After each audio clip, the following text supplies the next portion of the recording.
Seen from Nick and Brady, and they're proud of kind of how those guys have battled for that spot. Yeah, they're continuing to elevate off each other every day. Brady and Nick both. Like I've seen great strides, and both on the field, off the field, in the weight room, in the meeting room. So those guys are doing a fantastic job. It's like Brady may have been surprising for some people. Nick started a lot of games last year. Kind of what have you seen from Brady that has got him in that opportunity? Brady just does what he always does. He always gives his 100% effort, and same with Nick. That's why they both give him the opportunity, to take the starting job. As you can see, they're both still neck and neck because they're both giving their 100%. So, yeah. Jevon, last year the Oregon defense was particularly successful at forcing turnovers, entering a game where you're going up against a true freshman quarterback. Is there any extra motivation to, take an extra gamble, jump another route, maybe take a risk that you wouldn't normally? No. Not really? No, sir. Just, go out there and play your game and focus on your technique and your keys. This is the second straight year where you're kind of learning a new system on the defensive side. Did going through that experience last year kind of help you going into this year, just knowing where you have to be at all times and what studying you have to do to be ready for week one?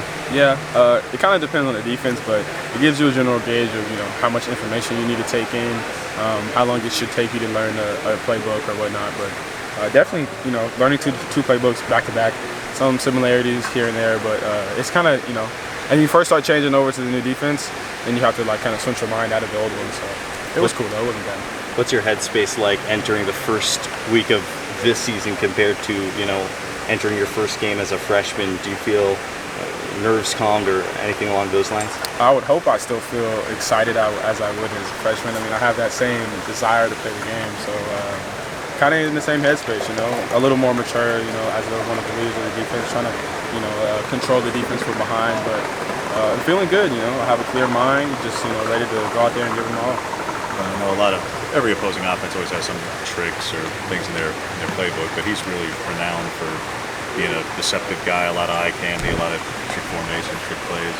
What was it like in preparation for all the things that they do? While their run game is pretty staples, they have a lot of other things that could complement their offense. Really, you just have to focus. Really, you just have to focus on having eye control. That's a big thing for us.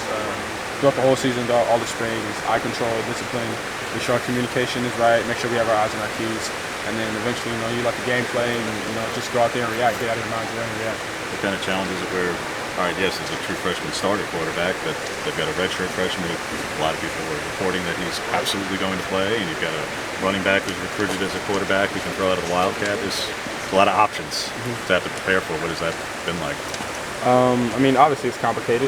They throw a lot of different things out there, but again, you just have to rely on your technique and what you've been going over in practice, and to let that combat whatever they throw at you. Coach Cristobal frames a lot of stuff in discussion about where this program's going in all facets, on the field, recruiting, etc. Did you talk with you guys, the players, about that, especially for a younger guy who's not a senior? You have probably at least 2 more years to go here.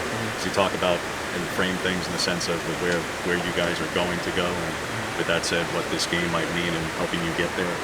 Yeah, he really puts it into perspective for us. Like the whole season, we're trying to win a national championship. So I feel like that's every team's goal. But when you really, Coach Cristobal has a unique way of focusing in on the details and how we need to progress throughout the whole from January 1st all the way to now. So he's put that into a good sheet for us, and we call it a schedule if you say so. But he's done a great job with that. You guys stay focused during game week with the amount of outside attention, outside media, ESPN, games on ABC, it's in Jerry World. I mean, how do you kind of compartmentalize that in your head to just make it game focused? You just don't focus on it, really. I mean, there's no secret sauce. You just focus on, technique, keys. I mean, I'm gonna keep saying the same thing. You just focus on your technique, your keys, eye control, what you got to do for the team. Just do your job, and then everything else will play out. You do your 20 square feet. Is that difficult? Not really. Pac-12 conference struggled a little bit in the past couple of years against these big national opponents. Do you guys feel you're carrying a weight for the conference in this game? No, we just want to go out there and win the game. Andy was pretty happy with today's practice. At what point during this transition did you guys feel like you were all on the same page with him and the new defense? It kind of gradually came to be, but I feel like towards the end of fall camp, we kind of got it together, and I feel like as a unit we were really picking everything up. What do you think the identity of his style of play is? I don't know. You have to ask him that. That's any question. Coach Avila's question. One more question. No more questions. Cool.